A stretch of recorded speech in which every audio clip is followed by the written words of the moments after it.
నరేంద్ర మోడీ రేవంత్ రెడ్డి ఆలోచనను ఇంప్లిమెంటేషన్ చేస్తాడా? ఇది రాజకీయంగా ఉన్న ప్రధానమైన చర్చ కాదు. ఇది చదువుకున్న ప్రతి ఒక్కరికి తెలుసు. నరేంద్ర మోడీ ఆలోచన వేరే ఉంటుంది, రేవంత్ రెడ్డి ఆలోచన వేరే ఉంటుంది.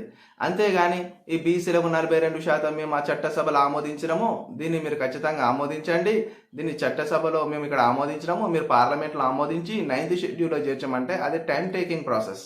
ఇంత తొందర అయ్యే పని అయితే కాదు. కాబట్టి మాకు బీసీల రిజర్వేషన్స్ ఏది పెంచాలనుకున్నా కానీ మీరు ఎమ్మెటే మాకు ముందుగా ఆ పని చేసి పెట్టండి. బీసీల రిజర్వేషన్ పెంచేసి మాకు ఎమ్మెటే జాబ్ క్యాలెండర్లు ఇవ్వండి. ఆ జాబ్ క్యాలెండర్ల వచ్చే నోటిఫికేషన్స్ వాటి కోసం ఎదురు చూస్తున్నారు. బీఆర్ఎస్ ప్రభుత్వం ఉన్నప్పుడు 10 సంవత్సరాలు ఏ నోటిఫికేషన్స్ లేక ఏజ్ బార్ అయిన వాళ్ళు లక్షల మంది ఉన్నారు. ఇప్పుడు ఈ ఇయర్ 2025తోని ఏజ్ బార్ అయ్యేవారు మళ్ళీ లక్షల మంది వెళ్ళిపోతున్నారు.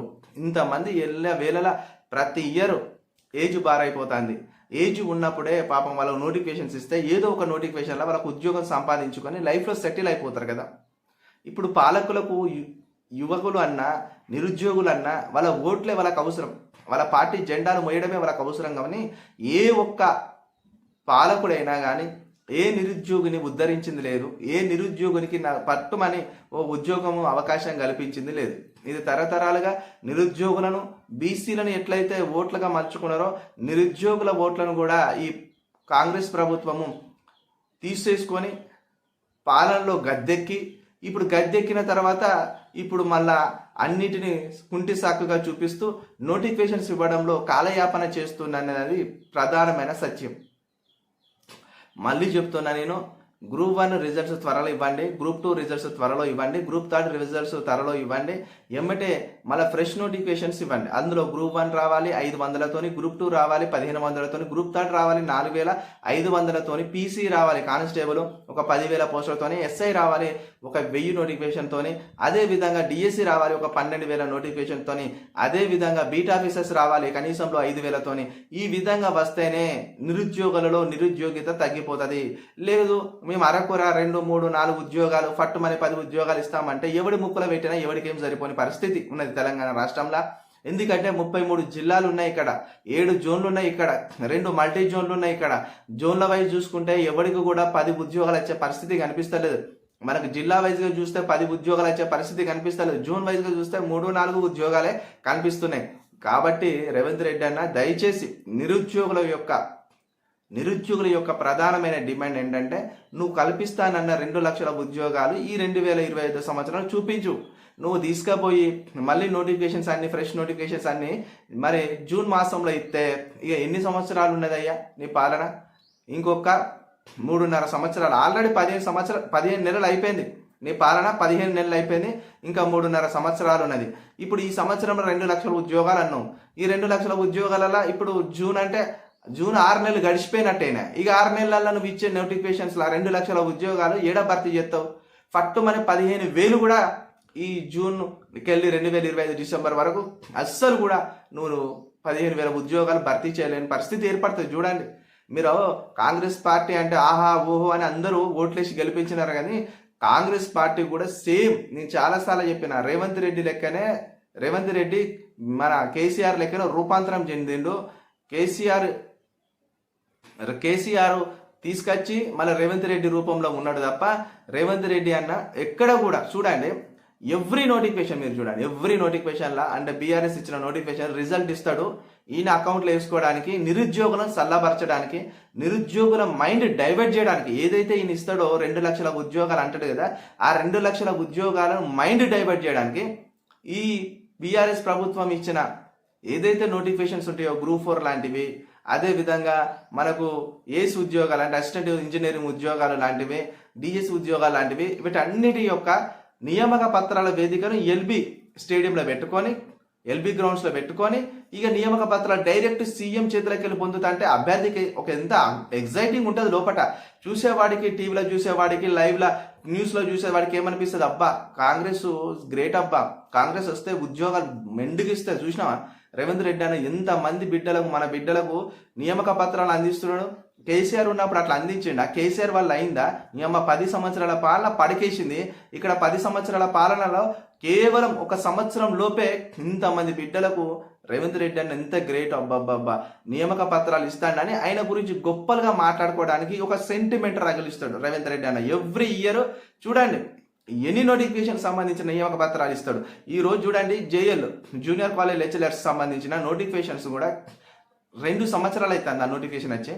ఇంకా 6th స్పెల్ అట, ఇప్పుడు 6th స్పెల్ వెరిఫికేషన్ స్టార్ట్ అట. ఆ 6th స్పెల్ రేపటి వరకు 10th స్పెల్ వెరిఫికేషన్ కూడా స్టార్ట్ అయితే మీరు చూడండి. ఆల్రెడీ 1వ దఫా సర్టిఫికేట్ వెరిఫికేషన్ కంప్లీట్ అయింది, 2 అయింది, 3 అయింది, 4 అయింది, 5 అయింది, ఇప్పుడు 6వ దఫా ఇప్పుడు సర్టిఫికేట్ వెరిఫికేషన్ అంట. ఏది జూనియర్ కాలేజ్ లెక్చరర్స్. ఇప్పుడు ఇది రేపు 10వ దఫా స్పెల్ కూడా 10వ దఫా సర్టిఫికేట్ వెరిఫికేషన్ కూడా జూనియర్ కాలేజ్ వస్తుంది, మీరు చూడండి. అంటే రేపు జూనియర్ కాలేజ్ సంబంధించిన 1:1 ప్రొవిజనల్ లిస్ట్ బయటకు వచ్చినా కూడా మళ్ళీ రేవంత్ రెడ్డి అన్న మళ్ళీ సేమ్ అదే ఎల్బీ స్టేడియంకి వెళ్తాడు.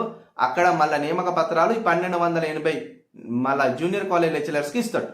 రేపు హాస్టల్ వెల్ఫేర్ రిజల్ట్స్ కూడా ఉంది, హాస్టల్ వెల్ఫేర్ 500 చేంజ్ ఉంది కదా. హాస్టల్ వెల్ఫేర్ ఉద్యోగులు వీళ్ళందరికీ కూడా మళ్ళీ ఆయన చేతుల మీదకి వెళ్ళి మళ్ళీ ఎల్బీ స్టేడియంలో ఇస్తాడు. మళ్ళీ ఇది చూడండి ఖచ్చితంగా మళ్ళీ ఏమవుతుందంటే మిత్రులారా, ఇది ఒక మైండ్ డైవర్ట్ ప్లాను, నిరుద్యోగుల మైండ్ డైవర్ట్ ప్లాను. మనం 2 లక్షల ఉద్యోగాలు ఎక్కడ అడుగుతామో, ఎక్కడ నిలదీస్తామో, ఎక్కడ రోడ్డుకి ఫైట్ చేస్తామో అని చూడండి. ప్రభుత్వం అనేది నిరుద్యోగుల పక్షాన ఉండింది. ఖచ్చితంగా మీరు రాసిన రిజల్ట్స్ని త్వరగా ప్రకటిస్తూ ఖచ్చితంగా ఉద్యోగాలను ఈ ఎల్బీ స్టేడియంలో మరి వేదికగా చేసుకొని నియామక పత్రాలు అందిస్తుంది. మా ప్రధానమైన ఎజెండా నిరుద్యోగుల ఎజెండా, మా ప్రధానమైన ఎజెండా నిరుద్యోగులకు ఉపాధి కల్పించడమే. ఎట్ ఏ టైం 2 లక్షల ఉద్యోగాలు భర్తీ చేయడముతో కాంగ్రెస్ పార్టీ కృతనిశ్చయంతో ఉందని ఇలాంటి అన్ని కూడా స్టేట్మెంట్ ఇచ్చుకోవడానికి మాట్లాడడానికి బాగా ఉంటాయి. కాబట్టి వీటన్నిటిని ముందర పెట్టుకొని రేవంత్ రెడ్డి అన్న ముందర నడుస్తాడు. కాబట్టి నేను చెప్తా, కాంగ్రెస్ పార్టీ నయవంచనకు మోసపోకండి, 100% మోసపోకండి. మనం మేల్కోవాలి, మనం ఖచ్చితంగా ఫైట్ చేయాలి. ఉద్యోగాలు 2 లక్షల ఉద్యోగాలు ప్రభుత్వ రంగంలో కల్పించేంత వరకు నేను ఇలాంటి వీడియోలు చేస్తూనే ఉంటా. నా వాయిస్ నా గొంతు, నా స్వరము నిరుద్యోగుల పక్షాననే పోరాడుతూ ఉంటుంది, ప్రశ్నిస్తూ ఉంటుంది. 100% నేను ఊరుకునే పరిస్థితే లేదు. ఎందుకంటే గ్రూప్ 1 ఎగ్జామ్ జరిగి ఇప్పటికి ఎన్ని నెలలు, గ్రూప్ 1 మెయిన్స్ జరిగి 4 నెలలు గడిచిపోతుంది, ఇంతవరకు రిజల్ట్స్ లేదు. ఒకసారి ఫిబ్రవరిలో అంటాడు, ఒకసారి మార్చిలో అంటాడు. గ్రూప్ 2 ఎగ్జామ్ జరిగింది డిసెంబర్లో, ఇప్పటికి 3 నెలలు. అదేవిధంగా గ్రూప్ 3 జరిగింది 4 నెలలు, ఇంతవరకు ఫైనల్ కీ లేవు. ప్రాథమిక కీ ఇచ్చారు గ్రూప్ 2లో, తన్ని తప్పుల తడకలే. ఏడు చూసినా కానీ ఏ ఎగ్జామ్ నిర్వహించినా అంత లోపభూయిష్టమే. ఏడో కూడా ఒక క్లారిటీ లేని పరిస్థితి ఉన్నది.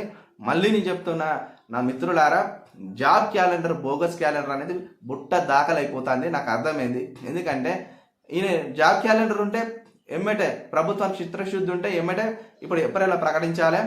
జాబ్ క్యాలెండర్లో అప్కమింగ్ నోటిఫికేషన్స్ ఏమున్నాయో టోటల్గా చూపి, ఎప్పుడు నోటిఫికేషన్ వస్తుంది, ఎప్పుడు అప్లికేషన్ స్టార్ట్ అవుతుంది, అప్లికేషన్ డేట్ ఎప్పుడు ఎండ్ అవుతుంది, అప్లికేషన్ చేసుకున్న తర్వాత ఎన్ని లక్షల మంది అప్లికేషన్ చేసుకున్నారో నువ్వు ఖచ్చితంగా నువ్వు బయటకు తీయాలి. అదేవిధంగా ఎగ్జామ్ డేట్స్ ఫిక్స్ చేయాలి. ఎగ్జామ్ డేట్స్ ఫిక్స్ చేసిన తర్వాత రిజల్ట్స్ ఎప్పుడు వస్తాయో రిజల్ట్ డేట్స్ కూడా ఫిక్స్ చేయాలి. అదే విధంగా రిజల్ట్ ఇచ్చిన తర్వాత ఏమంటే నువ్వు రిక్రూట్మెంట్ ఎప్పుడు స్టార్ట్ చేస్తావు కూడా డేట్స్ రావాలి. అంతకుముందు కిరణ్ కుమార్ రెడ్డి గవర్నమెంట్ 2000లో మనకు 2012-13 ప్రాంతంలో కిరణ్ కుమార్ రెడ్డి గవర్నమెంట్ ఉన్నప్పుడు ఆయన బీఆర్ఓ నోటిఫికేషన్, పంచాయరాజ్ సెక్రటరీ కొన్ని నోటిఫికేషన్స్ ఇచ్చినప్పుడు ఆ నోటిఫికేషన్ డేట్, ఆ నోటిఫికేషన్ యొక్క applying date, ending date, notification యొక్క ఎగ్జామ్ డేటు, దాని రిజల్ట్ డేటు కూడా ఆయన మెన్షన్ చేసేటోడు. రియల్లీ అది జాబ్ క్యాలెండర్ కాదు, వాళ్ళు ఆ విధంగా మెయింటైన్ చేసినారు ఒక 2-3 ఇయర్స్. అప్పుడు చూసినప్పుడు నిజమే, అప్పుడు 2014లో బీఆర్ఓ నోటిఫికేషన్ వచ్చినప్పుడు జస్ట్ 40 రోజులు కూడా కాదండి, 30 డేస్ ఇచ్చిండు చదువుకోవడానికి. ఎమ్మటే రిక్రూట్మెంట్ స్టార్ట్ చేసిండు. అప్పుడు గ్రామ పంచాయతీ సెక్రటరీ జాబ్స్ కూడా ఎమ్మటే ఒక 2 monthsలో కంప్లీట్ చేసిండు. అలాగ ఇచ్చింది ఆ టైంలో. అప్పుడు ఉమ్మడి ఆంధ్రప్రదేశ్లో గవర్నమెంటే అలాంటి స్ట్రాంగ్ డిసిషన్ తీసుకుని స్ట్రాంగ్గా వెళ్ళినప్పుడు మన పాలన, మన గవర్నమెంట్, మనోళ్ళు, మన పాలకులు వీళ్ళకి ఏమవుతుంది? అంత బద్ధకం ఏంది? నీకు రాజకీయాల మీద ఉన్నంత శ్రద్ధ నిరుద్యోగుల స్థితిగతుల మీద లేదా? నిరుద్యోగుల ఓట్లతో మీరు గెలిచినంటారు కదా, ఏ వేదిక మీదకి వెళ్ళినా కానీ ఇది ప్రజాపాలన, నిరుద్యోగుల ఓట్ల వల్ల గెలిచినాం మేము, నిరుద్యోగుల పక్షాన ఉన్న గవర్నమెంట్ ఇది, నిరుద్యోగుల పాలిటి పెన్నిది సన్నిధి, ఓహో ఆహా అనిపిస్తారు కదా. మరి ఇప్పుడు ఏమైంది? జాబ్ క్యాలెండర్ లేట్ అవ్వడం గల ప్రధాన కారణం ఎలక్షన్ కోడ్ సాకుగా చూపించదు. నేను చెప్తున్నా, మార్చి ఫస్ట్ సెకండ్ వరకు గ్రూప్ 2 రిజల్ట్స్ ఇవ్వండి. ఎమ్మటే ఏప్రిల్లో ఫ్రెష్ నోటిఫికేషన్స్ ఇవ్వండి. 100% నిరుద్యోగుల పక్షా నుండి డిఎస్సి ఖచ్చితంగా 6,000 కాదు 12,000తో నోటిఫికేషన్ రావాలని మనస్ఫూర్తిగా ఆశిస్తాం. మళ్ళొక వీడియో ద్వారా మళ్ళీ కలుద్దాం. అంతవరకు థ్యాంక్ యూ.